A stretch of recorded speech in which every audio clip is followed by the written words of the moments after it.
These 2 years are about to be rough. Oh my goodness. So I watched this 1 hour interview, the first interview that Trump has done ever since he won the election. And I have to say, I think I understand the American people now. I think I get it. I think I got my finger on the pulse. And that is, they want chaos. That's what it is. I think it's very much the Dark Knight situation where it's like, hey, it's not about the money. It's about sending a message. And the message is, we don't care, bro. The message is, we are so dumb that we want something to happen. That is what I think was the message of this election. Because watching this interview, that's what I got.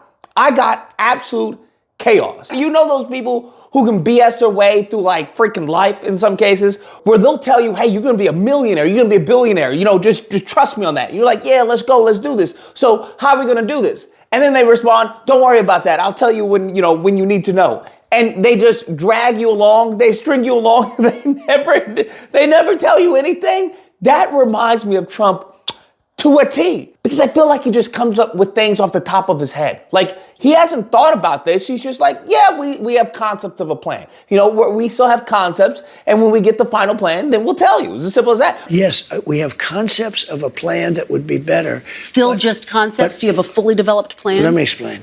But it's going to be the greatest plan ever, okay? It's going to be the greatest plan ever. That's what it reminds me of Trump, because first and foremost, we have to cover the big thing of the interview, because there's only a few things that are really big in this. That is, he won't say that he lost election. he still won't say that he lost election. He won't concede. And he's like, yo, why would I? What do you mean? Of course. Will you concede the 2020 election and turn the page on that chapter? No. Why would I do that? And she asked him what I and everyone's IQ above room temperature is asked, well, if they stole the last election, why didn't they steal this one? And he says, I kid you not, with a straight face. This man had a straight face talking about, because it was too big to rig. Sir, Democrats have control of the White House now. They didn't in 2020. If they're going around stealing elections, why didn't they do it? When you say Democrats have control now? Of the White House. Yeah. So why didn't they steal this election? Since they have more power now. Because I think it was too big to rig. You are a fucking idiot. Bruh. Bruh. This election is going to do irreparable harm to the country. It's going to do irreparable harm to the country, because I think there are millions of people who think exactly that. They're like, hey, he was right. It was too big to rig. It was too big to rig. Now, in all honesty, I think deep down inside, he knows that he lost. He knows that he lost, and he slipped up and said, we lost by a whisker. Okay, we lost by a whisker. And then he reverted back and was like, oh, that was sarcasm. That was sarcasm. You know that. This is some cuckoo for Cocoa Puffs. Then she starts to ask him about tariffs, right? Tariffs, 100% tariffs. Tariffs this, tariff that, tariff. You get a tariff, you get a tariff, just tariffs galore. And she asked him, well, how do you guarantee that the American people won't suffer from this, right? Because if you're doing tariffs, that it's going to have a negative impact, just like it had previously, where we had to bail out the farmers, washing machines and everything. And he goes and says, well, I can't guarantee. I can't guarantee tomorrow. Economists of all stripes say that ultimately consumers pay the price of tariffs. I don't believe Can it. you guarantee American families won't pay more? I can't guarantee anything. I can't guarantee tomorrow.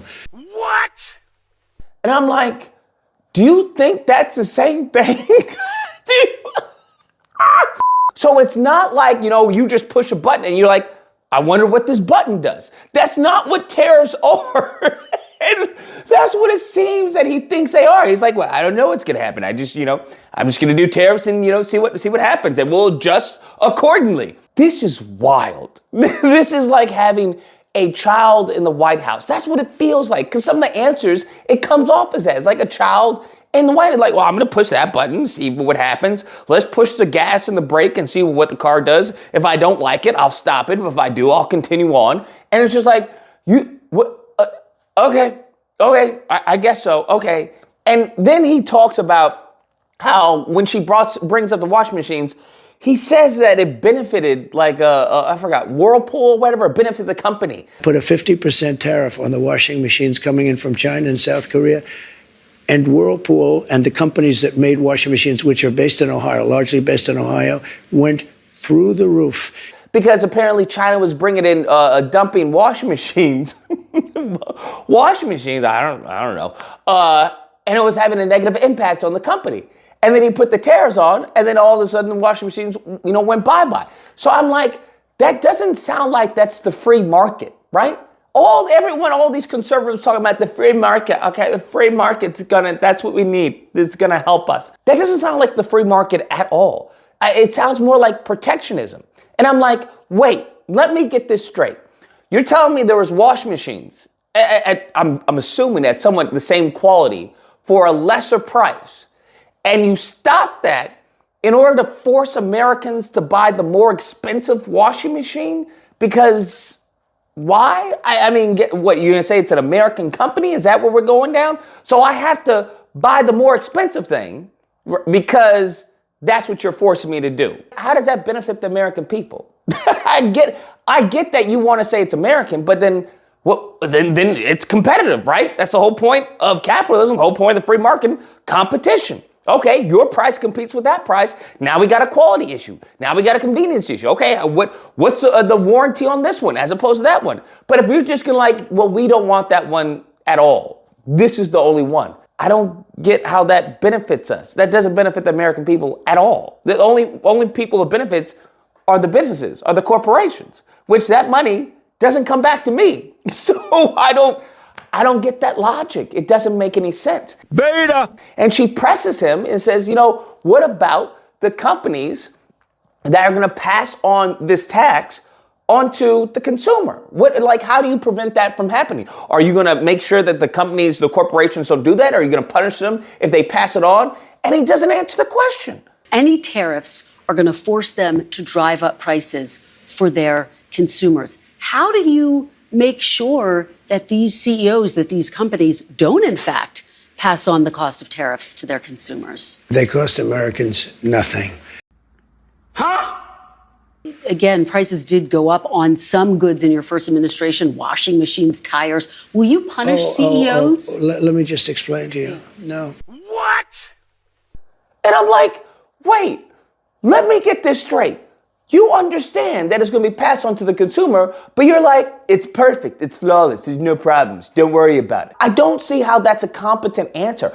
I don't see how anyone who voted for this man is listening to this and going, yep, that's my president. Okay, you see him? He got all the answers. I don't see how that's happening, because I think even, if you're farting in the bathtub type of IQ, you would see this and be like, I don't think that's a good answer. I don't think that was an answer at all. Moving forward, we get into immigration. Our favorite subject, immigration, and he seems to be very 100% on immigration. He was saying that, hey, they're going to focus on the criminals, those who have a criminal record. But he's also going to focus on everyone who's illegal here. You've talked about prioritizing people who have criminal histories. Correct. But is it your plan to deport everyone who is here illegally over the next 4 years? Well, I think you have to do it. Damn. Now, I don't know how much of his time, given he has 4 years, I don't know how much of his time he's going to do that. I don't know how many people he can, get out. I don't know. Okay. But that's what he says in this interview.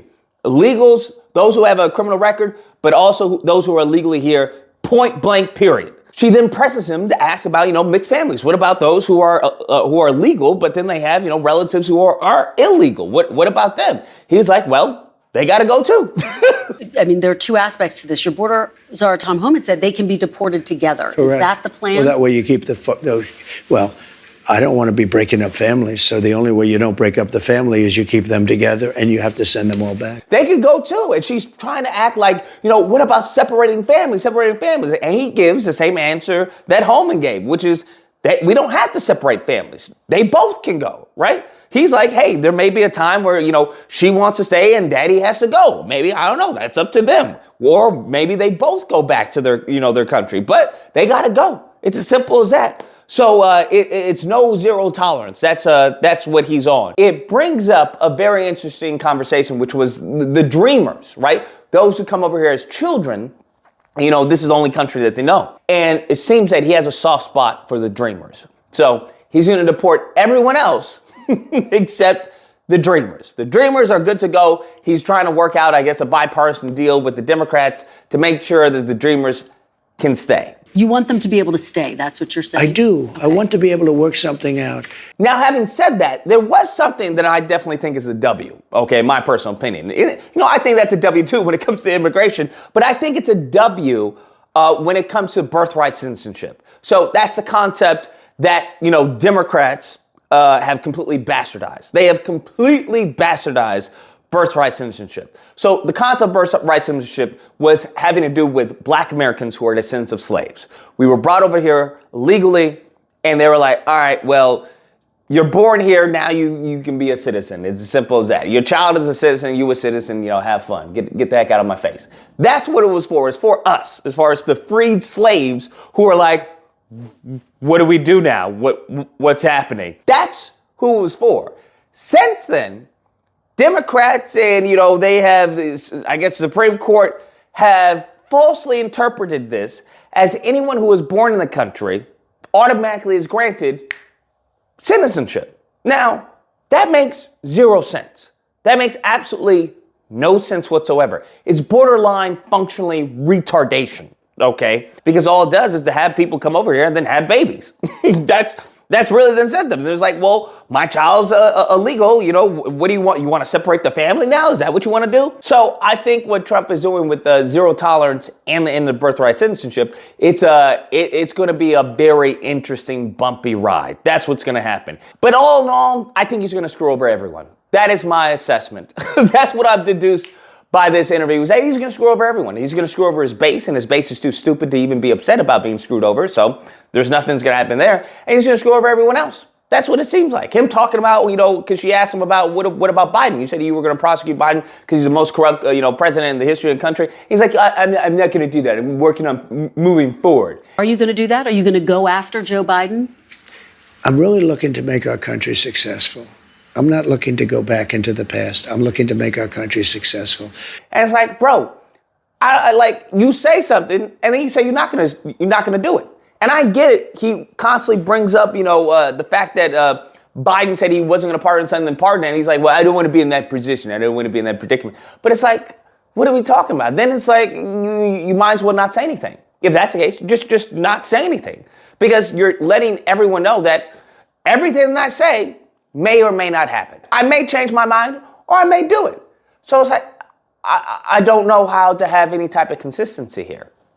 Well, you said you were going to put Hillary Clinton in jail, and then when you got in there, you said it would be horrible and it would be divisive to the country. And I'm like, didn't you say she was a criminal? She did all these crimes, and he talks out of both sides of his butt. So it's hard to decipher what is actually going to happen the next 4 years. Anyways, guys, that's the video. Let me know what you guys think. Whether or not you believe Lucas, it was a great interview. I'm so excited for the next 4 years. And MAGA, MAGA, MAGA. Or if you don't believe, we're screwed. I don't wish that we'd be screwed, but I feel like it may be some bumpy times. Maybe some bumpy times, most definitely. Either or. If you happen to disagree, you know where to find me. Friday to Sunday, you can call in, we'll duke it out. Otherwise, I hope you guys enjoyed the video. If you did, please feel free to like, share, comment. Let me know what you guys think. And subscribe and that fun stuff. Till next time, guys, be amazing. Because I think it was too big to rig.